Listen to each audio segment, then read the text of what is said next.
Welcome to this session with Dianna Booher, author of more than 40 books published in 23 countries in 16 languages. Dianna works with organizations to improve their communication, oral, written, interpersonal, and organizational.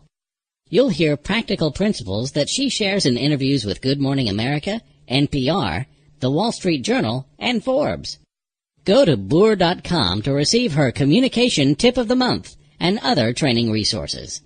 An old Cantonese proverb warns, "Watch out for the man whose stomach doesn't move when he laughs." Body language is so much a part of our communication that any picture of rapport would be out of focus without some attention to voice, visual presence, and a vivacious personality. What you see is what you get, on the used car lot and with most colleagues.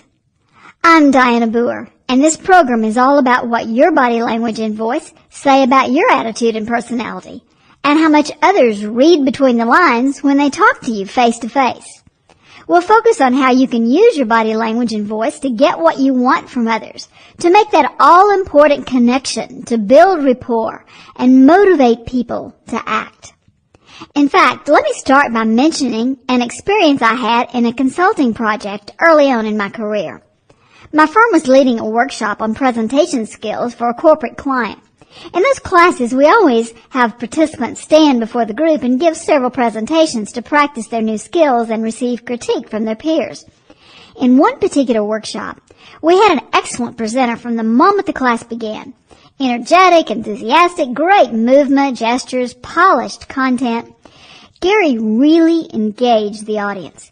So on the second day of the workshop, I got an idea. Maybe a little mischievous, but it made a good learning point for the group. Here was the plan. In the very last presentation go-around, just before this particular polished speaker stood up to do his final presentation, he left the room to make a phone call.